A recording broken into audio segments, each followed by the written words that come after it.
Oi, gente, eu sou o professor Zé Augusto. Estou aqui com o Bartô, que é o nosso mascote, né? Vamos ficar no podcast do professor. Inscreva-se, curte, vamos compartilhar e comentar. E vamos ao vídeo.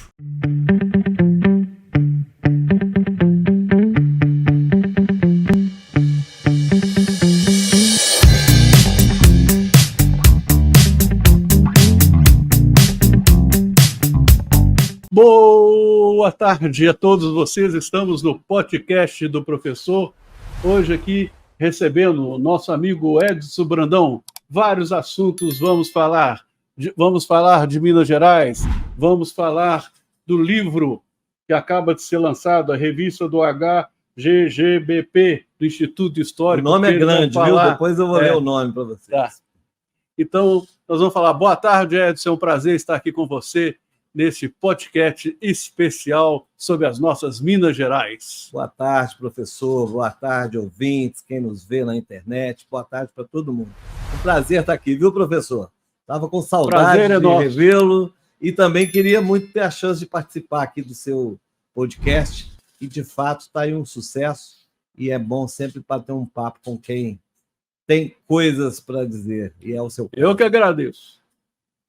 Muito bem. E a Minas Gerais? Você deu aqui para nossas emissoras um depoimento muito legal sobre a Minas Gerais. Eu queria que você falasse um pouquinho, né, do aniversário das Minas Gerais, de como era o território das Minas Gerais, como ficou as Minas Gerais. Vamos iniciar pelas Minas Gerais. Ótimo. Depois nós chegamos na nossa Barbacena também. Claro, Barbacena e Minas Gerais, a história desses dois lugares emblemáticos se misturam, né? Claro, Barbacena está inserido no estado, mas a formação da identidade de Minas Gerais passa muito por Barbacena, realmente, desde os primórdios. Mas muita gente, inclusive, professor, acha engraçado quando fala Minas Gerais tem aniversário, como assim? E é verdade, existe um dia especial para se comemorar o aniversário de Minas Gerais, que é 2 de dezembro. Nós já fomos em Mariana, que é... Isso. Já tivemos a oportunidade de ir lá naquele epicentro, né, onde se celebra toda essa história de Minas Gerais. E por que o dia 2 de dezembro? Né? A grande pergunta é porque é um dado, é o que a gente chama lá na história de efeméride. Né? Essa data de 2 de dezembro de 1720 foi quando houve a separação de uma parte do que seria a capitania de São Paulo e Minas Gerais para uma área autônoma que corresponde hoje ao território de Minas, que não era naquela época exatamente como é hoje, mas uma boa parte desse território passa realmente a ser só Minas Gerais. E aí começa oficialmente a nossa história como uma unidade do primeiro ali das províncias, né, na época da colônia, na época da capitania, depois na época da monarquia, já é o Dom Pedro I, o Brasil já liberto, passa a colônia. Aí já são as províncias. Uhum. E agora, na República, aí a gente tem os estados da Federação Brasileira. Uhum. Então, são esses 3 momentos que Minas Gerais passa e que vai formando essa identidade, né, tão própria do nosso estado, né, as características que nos fazem diferentes. E nesse mesmo momento formou os outros estados, não diria? Na verdade, esse processo ele foi lento, ele foi a partir muito de impulsos econômicos. O que aconteceu? Minas Gerais era um território até antes dessa separação aí que a gente comemora do dito aniversário, né, da capitania. Minas Gerais era um território ainda inexplorado, mas aí acontece uma coisa importantíssima na história do Brasil, que é a descoberta do ouro, ali naquela região central, e depois os diamantes. Por isso que fica ali, as Minas Gerais. As Minas Gerais, exatamente. O nome vem daí. O nosso nome é a nossa vocação econômica. O que os portugueses mais queriam do Brasil quando eles chegam aí com o Cabral em 1500? Era achar recursos naturais, mas principalmente metais preciosos, né? No caso, o ouro, a prata e os diamantes, as joias, aí, as pedras preciosas. E, nesse momento, começa o chamado ciclo do ouro, que foi um momento muito importante para o Brasil e muda o eixo do poder, inclusive. Logo depois, à medida que Minas Gerais vai ganhando força e o ouro começa a sair em quantidades assim, inacreditáveis para aquela época, há quem diga, professor, que se não fosse o ouro aqui do Brasil, de Minas Gerais, a Inglaterra, que era uma grande potência e que Portugal dependia muito, não teria tido recursos para fazer a chamada Revolução Industrial. Foi quando as máquinas passam a ditar o ritmo da economia do mundo, não é? Antes era a mão de obra. Mas Portugal passa com isso a pagar a Inglaterra? Portugal sempre teve uma dependência econômica, né? Porque não bastava ter só esses territórios que Portugal explorou. E muitas colônias. Né? Essas colônias, não havia exatamente condições de Portugal ter tudo o que precisava na sua economia. A Inglaterra, como tinha também um poder bélico muito importante, porque a gente tem que lembrar que naquela época a marinha dos países da Europa era a força de poder mais forte que eles poderiam, a força forte, né? A potência deles em relação à defesa era medida pelo tamanho das suas frotas. Então, Portugal, às vezes, precisava de ter a proteção da marinha inglesa para fazer o transporte das riquezas. Para se proteger. Não ser invadido, como acontece depois com o Napoleão, né? Então, aí que explica por que Portugal tinha sempre essa dependência com a Inglaterra, por exemplo. Né? E esse ouro acaba indo para esses países, os quais Portugal dependia. Né? Então, sobretudo a Inglaterra, porque se fala até hoje aquelas carruagens que ainda tem lá, aquele ouro das carruagens, são oriundos das Minas Gerais. Pode ter certeza que boa parte daquele fausto, daquela riqueza lá da rainha da Inglaterra, veio aqui do nosso território, do solo riquíssimo que Minas Gerais tinha. Então, esse processo de mudar o eixo do poder econômico a partir do momento que Minas Gerais passa a ditar a economia da colônia é muito importante. Para você ter ideia, uma consequência muito grande e muito forte disso é a mudança da capital, porque a capital do Brasil colonial era Salvador, na Bahia, por causa, primeiro, da exploração do pau-brasil, depois do açúcar, né? O tal ciclo do açúcar, ele se fecha. Isso tudo a gente aprende no colégio, né, professor? Às vezes com má vontade, porque às vezes a aula é chata e tal, mas olha como é interessante você saber essas coisas para você entender, inclusive, como que o Brasil é hoje, né? Eu sempre falo muito isso, né? A gente tem que entender de onde a gente vem para a gente entender para onde nós vamos. Então, quando tem a descoberta do ouro, das riquezas minerais em Minas, a capital vem para o Rio de Janeiro. E aí muda tudo. E é aí que a gente pode começar a falar até de Barbacena. Entendeu? Exato. Porque com a mudança da capital para o Rio, os portos do Rio de Janeiro passam a ser importantes. Porque esse ouro que sai aqui do coração da Minas, ele tem que chegar rapidinho nos navios e ir para a Europa. E aí essa que logística... está a Estrada Real, aí que surge a Estrada Real. E o mais interessante, o nome mais antigo, o Caminho Novo. Nós não temos aqui em Barbacena o bairro, Caminho né? Novo, né? O Caminho Novo, todo mundo chama ali de Caminho Novo, do Santo Antônio ali, né? Que integrava aquela parte ali. Esse Caminho Novo, o nome é antigo mesmo. Aquela região sempre chamou o Caminho Novo, porque tinha o Caminho Velho. O Caminho Velho vinha justamente de São Paulo. Nós não éramos um pedaço de São Paulo que separou? Então, aí esse Caminho Velho é abandonado, porque ele passa a não ter tanto sentido, e o Caminho Novo, que vai ligar o interior ali, seria aquele miolo que tem Ouro Preto, Mariana, Sabará, aquela região toda ali, precisa ter uma conexão viária por terra, rápida com o Rio de Janeiro. E o Caminho Novo que vai gerar essa conexão. E Barbacena surge do Caminho Novo, porque quem abriu o Caminho Novo, primeiro era uma picada, né? Uma estradinha estreita que passava ali talvez rente aos rios, cavalos, principalmente. Exato, sempre seguindo cursos de rios. Quem abre essa picada é a pessoa, o responsável, o filho do Fernão Dias, que é o Garcia Rodrigues Paes Leme, né? Filho do Fernão Dias Paes Leme. E ele cria o quê? A Fazenda da Borda do Campo. A Fazenda da Borda do Campo era uma base estratégica para que esse caminho novo pudesse ter essa circulação. Né? E nós temos que lembrar também que uma viagem ali da Baía de Guanabara até o miolo de Minas Gerais durava aproximadamente 30 dias, a lombo de burro e subindo a serra, né? Que não era fácil. E cada dia mais veio aquela questão do dinheiro, né? Dos quinhões que tinham de se pagar. Aí vem a Inconfidência Mineira. Eu queria que você falasse sobre os inconfidentes aqui, tudo isso tá os barbacenenses aqui, para a gente falar um pouco de Barbacena. Aí nós vamos falar de uma outra fazenda importante, o Registro Velho, né? Lá de Safortes. O que é um registro? O registro é tipo uma alfândega, é tipo um posto de cobrança de impostos.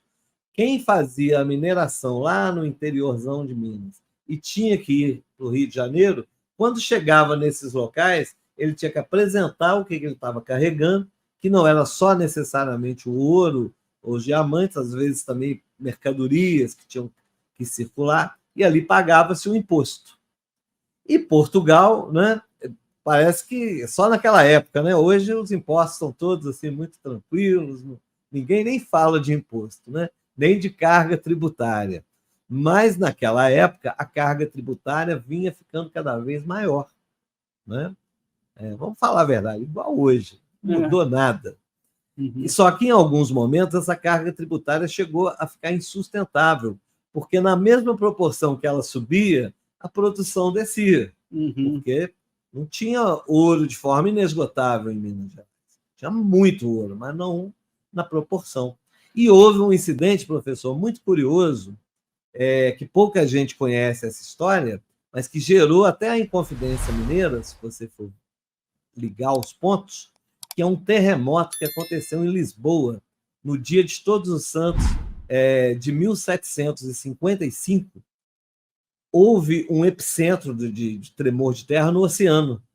E foi com tanta violência que gerou um tsunami que atacou, que chegou de frente para Lisboa, capital de Portugal, e era um dia de festa, era feriado religioso, e todas as igrejas estavam lotadas de gente, as velas, os candelabros acesos, e tudo isso ao mesmo tempo gerou, além do tremor de terra, com os desabamentos dos edifícios, um incêndio gigantesco, com o tsunami, tudo ao mesmo tempo. Foi uma tragédia das mais sérias que a Europa viveu. E a consequência histórica disso foi o seguinte: Portugal precisava desesperadamente de dinheiro para reconstruir a sua capital. E adivinha de onde viria esse dinheiro? Também. De Minas Gerais. Não só do Brasil, né, com várias riquezas que o Brasil tinha, mas precisava de ter capital, precisava ter dinheiro imediato. Você falou da Fazenda do Registro. Quem era o dono da Fazenda do Registro? Por que ele era nomeado para ser o que registrava? Pois é, aí o que acontece? Essas estradas que eram abertas aqui na colônia, elas não eram obras governamentais. É mais ou menos, olha como é que a história vai e volta. Hoje as estradas não são privatizadas? Sim. A mesma coisa naquela época. Então, um bandeirante ou um português que tivesse uma autorização da coroa portuguesa para fazer essas estradas, a forma que ele tinha de reaver o dinheiro que ele investia com escravos, com toda a mão de obra que se gastava, e não era pouca, né? Meses e meses trabalhando, né? Naquelas construções, né? Eram estradas precárias de terra, mas dava trabalho também. Isso tudo era possível retornar esse investimento com a cobrança dos impostos também. Então, o dono de um registro, ele não era exatamente um dono, ele trabalhava para a coroa portuguesa, mas ele podia ter uma parte do que movimentava ali, que era tipo Poço Ipiranga, entendeu?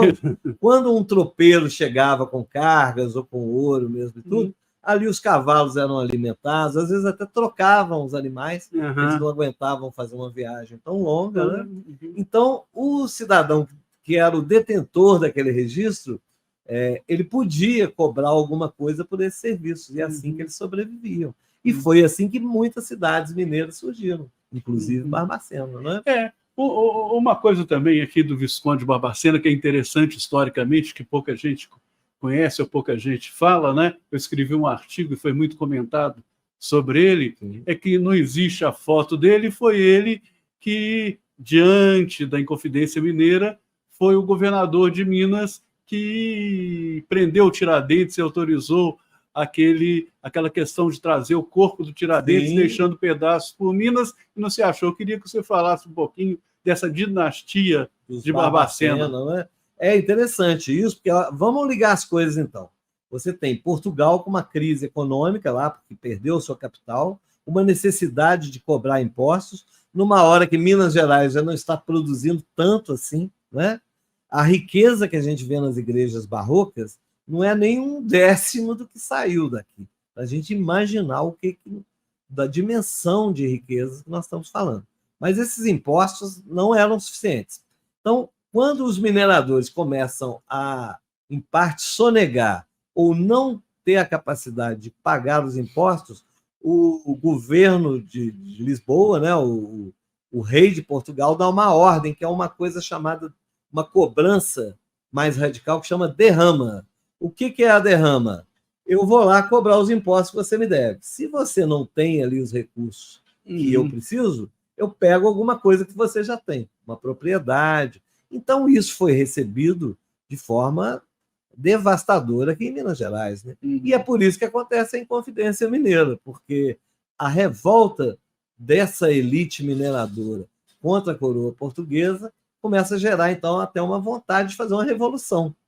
E quem que era o governador de Minas dessa época que teve que segurar isso? Com terrorismo mesmo, ele botou terror mesmo na população mineira, para mostrar quem é que manda. Quem manda em Minas Gerais? A coroa portuguesa. E quem quer enfrentar a coroa vai ter consequências. E, infelizmente, nessa história toda, só teve um que enfrentou a consequência, que foi o alferes Joaquim José da Silva Xavier, o popular Tiradentes. Ele foi executado, foi enforcado, e para mostrar... naquela época, no Rio de Janeiro. O processo correu em Minas, mas eles foram levados e presos no Rio, que era a capital do Brasil. Lá saiu a condenação, e aí o que acontece? O Tiradentes é executado, e para mostrar que a coroa portuguesa não estava de brincadeira, eles mandam cortar os pedaços dele, os chamados quartos, né, do corpo, as duas pernas. Tem aquele quadro braços, famoso. Lá em Juiz de Fora, ele está lá no Museu Mariano Procópio, né? Uma obra muito interessante, apesar de ser uma cena terrível, né? Mas estão ali os pedaços do Tiradentes cortados, e um dos pedaços dele fica aqui em Barbacena, que era uma passagem estratégica, né? Todo mundo que viajava, imagina, se o cara estava lá com a bolsa cheia de ouro e ia sonegar uma parte desse imposto, ele passava na viagem, via num poste um pedaço de uma pessoa lá que foi executada, né? E depois foi esquartejada.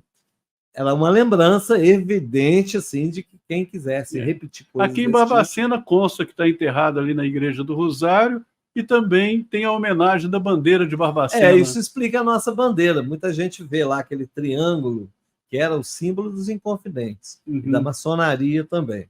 Com um braço, é o braço do Tiradentes, mas aí já no sentido de um herói, né? De alguém que lutou para mudar essa realidade do Brasil ser explorado por um outro país. Diz que na República também houve um abaixo-assinado até para mudar o nome de Barbacena.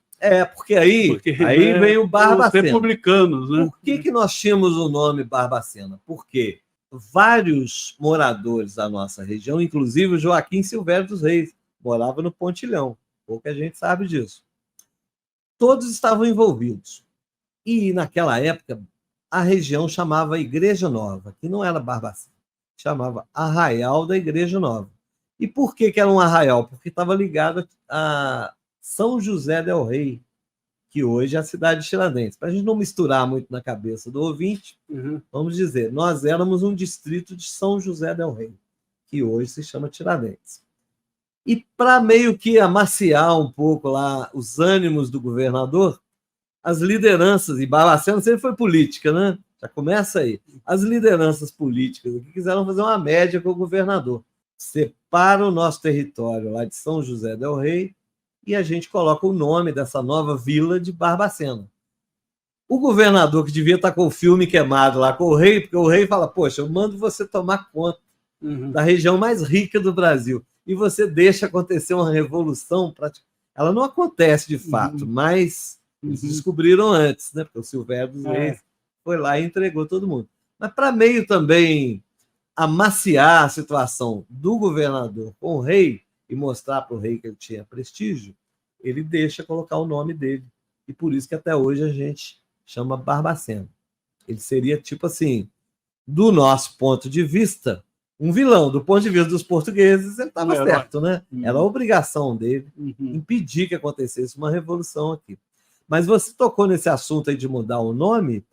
É verdade, houve um movimento na Câmara Municipal, mais ou menos ali no início da República Brasileira, que mudasse o nome de Barbacena, sabe para quê? Lusópolis, que seria a cidade da luz, porque Barbacena tem esse horizonte assim, sempre muito claro, né? O pôr do sol é bonito, mas não colou, não, a tradição falou mais alto, mesmo nós imaginando que o nosso patrono, entre aspas, aí, o Visconde Barbacena, não seria exatamente alguém. Nós estamos aqui no podcast ao vivo com o historiador Edson Brandão, membro da Academia Barbacenense de Letras e de outra academia também, que ele vai falar aqui sobre o lançamento do livro. Mas eu queria falar também de Barbacena, chegando mais. Nós temos assim, igual você falou de Tiradentes, também era uma pessoa ligada a Barbacena. Ele pode ser patrono das polícias militares no Brasil, mas se ele fosse militar, eu sempre falo isso em meus pronunciamentos ou artigos, ele estaria vinculado à 13ª Região da Polícia Militar. Né? Com certeza. Você pega o Sobral Pinto, que também nasceu aqui um pouco da estrada de ferro central do Brasil, né? O pai dele trabalhava, o patrono dos advogados, nasceu aqui. Você pega Santos Dumont, que nós estamos aí nos 150 anos de Santos Dumont. Então, Barbacena tem grandes figuras na sua história. São patronos cívicos, né? Muita gente, a gente que fala muito publicamente, pesquisa, está sempre em contato aí com a história da cidade, muita gente vem falar, até em tom de brincadeira, mas aconteceu tudo em Barbacena? Aí você tem que dizer sim, aconteceu muita coisa em Barbacena, mas é o começo da nossa história. O fato de nós estarmos numa área muito influente do Brasil, com essas ligações que começam pelo Caminho Novo, depois a ferrovia, tudo isso faz com que vários episódios da história do Brasil passem por aqui. Essa proximidade com a capital.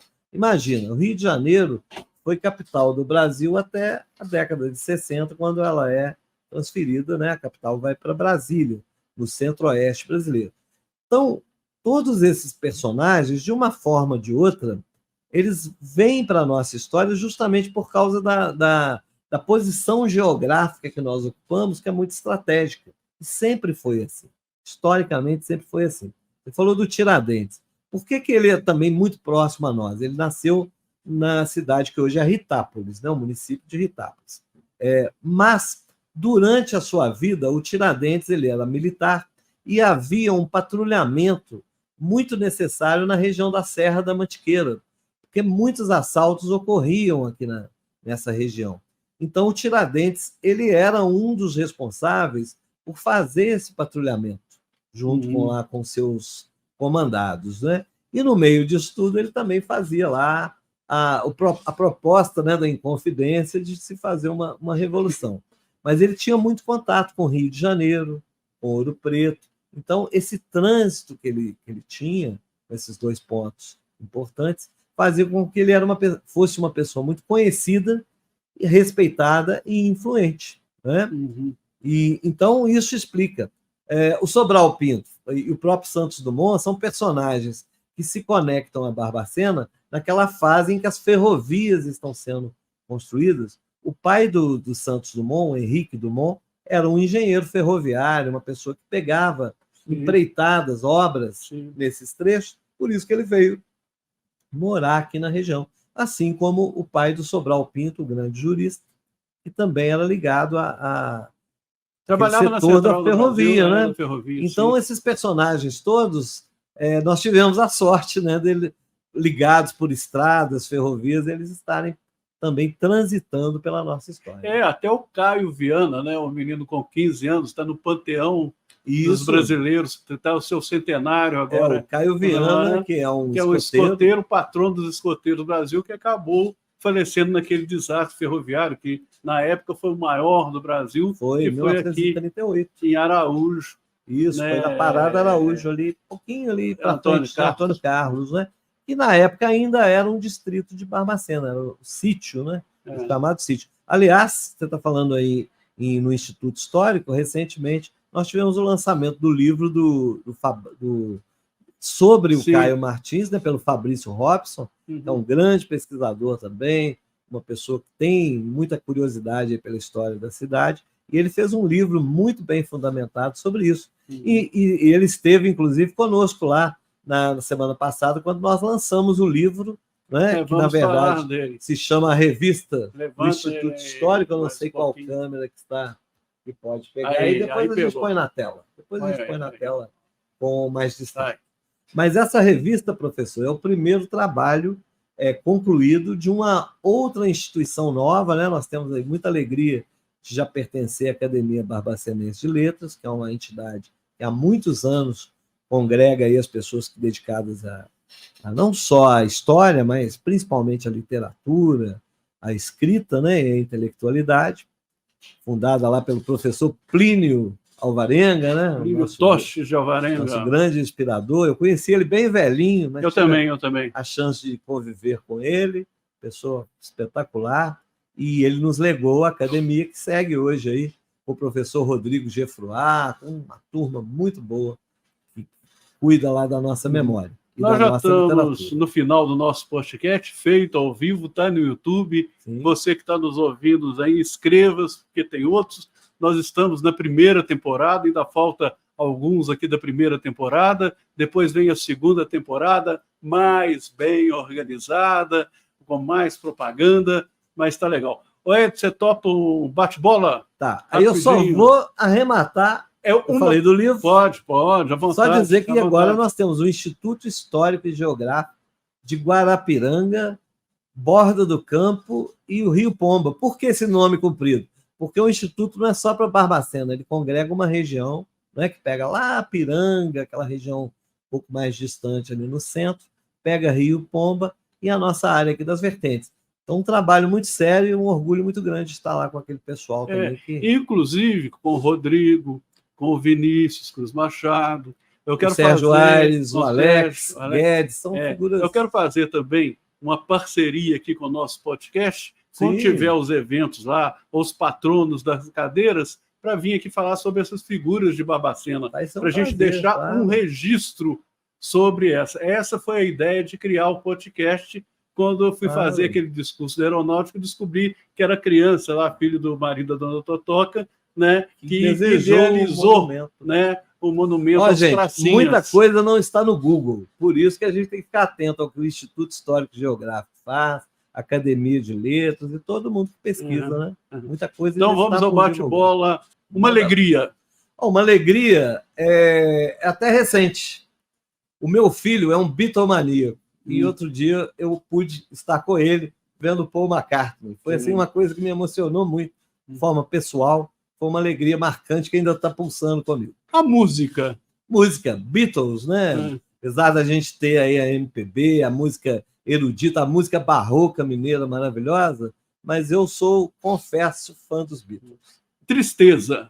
Uma tristeza é ver que nem sempre a memória de uma cidade como Barbacena é respeitada. Gostaria que houvesse mais preocupação das autoridades com esse aspecto. Um filme. Um filme. Tem um filme que tem um nome esquisito, mas ele é muito marcante para mim, porque ele é um filme, tem poucas palavras e muito visual, mas consegue contar a história da humanidade. Koyaanisqatsi. Procurem. O ídolo histórico, já que você é um historiador. Um ídolo histórico. Nossa, essa é difícil, hein? O Tiradentes. Tiradentes é uma síntese aí da luta de Minas, né? O Edson Brandão, pelo Edson Brandão. O Edson Brandão é uma pessoa curiosa, principalmente pelo passado, mas não é para ficar só remoendo o passado, não. É para a gente tentar prever o que vem por aí. Muito obrigado, Edson. Estaremos aí numa próxima. Um grande abraço. Abraço. Voltamos daqui a pouco. Rádio Correio da Serra, transmitindo ao vivo este podcast. Um abraço, pessoal.